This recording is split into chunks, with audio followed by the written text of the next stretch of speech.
wait. Oh, here we go. Rokan? What did Rokan say? Oh my god. What's up guys? Today what we're going to be doing is we're back with Destiny Mythbusters, the show that everyone enjoys around here, of course. So before the video starts, 1,000 likes will be the like goal, like usual. Thank you very much for the amount of support you're showing lately, and let's jump right into this week's episode of Destiny Mythbusters. We've actually got about 7 myths in this episode. I actually live stream me recording these every week now, so yeah, I guess if you want to partake in Destiny Mythbusters, definitely be sure to look out for streams sometimes next week this time, for Destiny Mythbusters stream, and you guys can actually come and help me do them. But now let's finally get into the episode then. The first one is from Danny Dolan, and he says, or she says, please do mine. Myth: does the Galahorn Wolfpack rounds still track if you use the rocket kills? It still track you if the rocket kills you and you self-res. Also, can you try with the Outbreak Prime perk? Hi Violet. Hello Danny, and I actually did this with both the Galahorn and the Outbreak Prime perk while self-resing, so let's show the footage. Yeah, they were still tracking me. I saw them. Yeah, but they just wanted to know if they tracked me. Oh shit, I didn't realise I was going to get you. See, in trials it never tracks like that. That's one done. Yep, they still went for me. They're still going for me, but yeah. Wait, they actually took some of my health down. That one was on purpose. Stop it! Whoa! I'm leaving! Alright. So as we saw from that, yes, it does work. They do still track you even if you do self-res, but on my friend screen when he was actually killing me with these guns, he was getting immune spots when I was getting self-res anyway. I think the Outbreak Prime nanites lasted a little longer, so there was a couple nanites at the end that took my shield down the tiniest bit. I'm not entirely sure, but in terms of Galahorn, that really does nothing. They still track you, but they do nothing, and I think the Outbreak Prime damages you a tiny bit just because they last that little bit longer and there's more of them. So that is that myth recorded. Moving on then to the next one, which is coming in from T and T, and they say, myth: if you get stuck with a fusion and then you blink strike, will it remove the fusion? So I actually wasn't doing this with fusion. I was doing this with the flux grenade, I think it's called, from Hunters. I think I did it with one fusion, I'm not entirely sure, but I'm going to show the footage. I actually want to talk about this one because it's kind of complicated, so let's show it.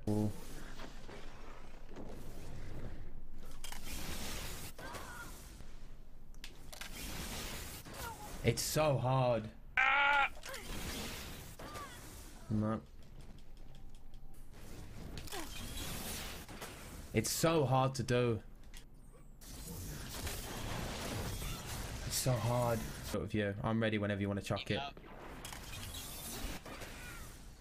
Well. Hey! Are you ready? Yeah, go for it. Worth a try.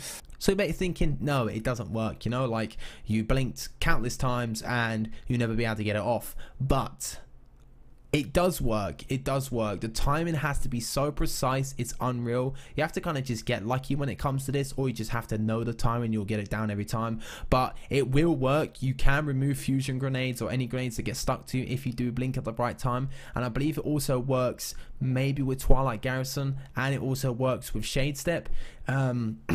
Maybe I'll put a clip of it working with one of them, maybe. I'm not entirely sure if it will. I most likely won't, but nevertheless, it does work. It's just the timing is really, really hard to get down. The next one is coming in from XX Turbo Gunner XX, and they say, been here since 10k.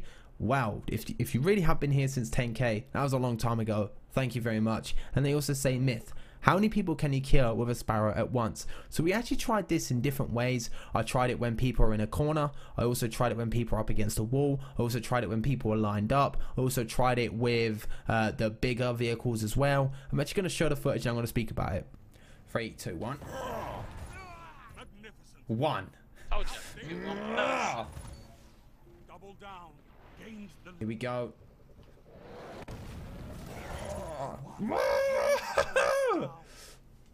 I'll turn around and go right here. Yeah, here's better. Do you have the same thing? We have 1. Right, here we go. Try Troy's got this myth down. The padding is there. The guts of the Guardians pad each other. Jeez, if you're behind me, you're definitely safe. Because if anything, you should bounce off me. Go fucking slide. Right. So what we gathered from this then, if they're all bunched up into like a corner or where there's an object behind them, I think the biggest I got was 2 kills. It's actually kind of hard because the bodies itself, they all kind of sponge each other, as my friend Troy pointed out. With the bigger vehicles, I think I got a triple, and when they were all lined up, etc., I think I only got 1 and the others all scattered out. So the bodies kind of protect each other, they bounce off of each other instead of actually doing damage to each other. So it's kind of unfortunate. So it's pretty random the amount of kills you can get at once, because maybe someone could try this, count this other amount of times or different ways and get different results. But from what I found out, you'll probably get between 1 to 3 kills depending on how you actually record or do this myth. So hopefully that answers your myth and or question.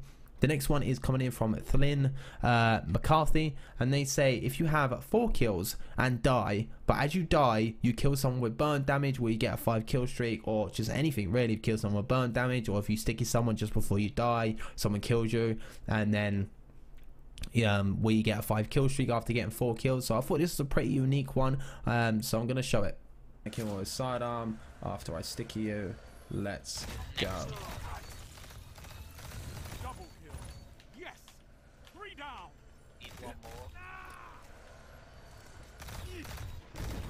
Right, I'm gonna sticky you. No 5 kill streak. Unfortunately, it doesn't happen. I'm pretty sure as soon as you die, the game just registers that your character is dead and you can't get a kill streak after that. It's a good one to think of because maybe they didn't think of that, and once you're in the ghost mode, I guess you could say, while your character is dead but it hasn't respawned, maybe you could get a kill streak even if you get a kill after dying. But no, kill streak stop the moment your character dies. So that's unfortunate, but you know, it is what it is. Moving on then to the next one from Italics Shark. I'm hoping I said that right. And they say myth: can you kill someone who is tethered with a sword hilt and weapons alike in 1 hit? So, without further ado, let's show the footage. Weapons alike. Right, here we go. Oh, it kills! Come here! Yeah! That's beast. Imagine pulling that off in trials. Mate, I'd jizz. So as you can see from the footage I gathered, I got a bit excited when it did work. I think I got a triple down or just 3 kills fairly quickly from the tethered Guardians. That was a lot of fun to do, but yes, it does work. It was a lot of fun to do. Moving on then to the next one, which is from War Wizard 23, and this one was kind of confusing to me, but they say myth: blocking with an arc sword is the only way to survive a Peregrine Greaves shoulder charge. So I'm actually going to show the footage of using all 3 swords, and I'll get back to you. You got to jump before you get to me as well.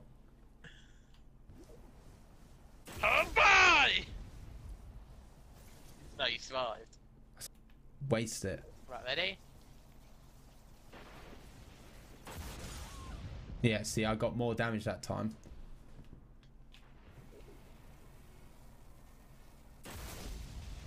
Yeah. Oh, what we found out then from this is, and this is a lesson for me and it's a lesson for everyone else as well, because I've made this mistake in the past. If you block with a sword, that you're getting damage from the same element. So with this, once I was getting hit by the Peregrine Greaves, which is an arc element, and I had an arc sword on, I took the most damage. So when you're using an element to block, make sure it's opposite from the element dealing damage to the sword, because otherwise it will take the most damage. And then with Dark Drinker and the Raise Lighter, I took the least amount of damage because they weren't the same element. But you can survive with all 3 swords, not just the arc sword. Moving on then to the next one, which is the last and final one, which is from Tank Killer 65, and they say, hey Violate, myth: does reactive reload affect the damage of your melee attack? And I actually took this myth and I went a little bit further with this one. I did reactive reload, tested that, and then I also tested crowd control as well after that. So I hope you enjoyed a little bonus part here. Let's show it. Let me do a regular melee on Fire Phoenix. 122. 122. Yeah, reactive reload doesn't. Disc mug. Crowd control. 122. Okay, that didn't work either. So as we can see, both times, even with reactive reload active and also crowd control active, the melee still did only 122 damage. So unfortunately it doesn't work. It would have been nice if it did work, you know. I don't know why it would be useful, but nevertheless it would have been good if it did work. But that is the episode of Destiny Mythbusters done. I hope you have enjoyed. If you have, be sure to leave a like, that'd be greatly appreciated. Hit that subscribe button to stay up to date, and also hit the notification button as well, so you can stay up to date when the next episode's out, or just any other Destiny videos you see from me. And comment down below your myths for the next episode of Destiny Mythbusters. My name has been Violate, and I will see you guys on the next video.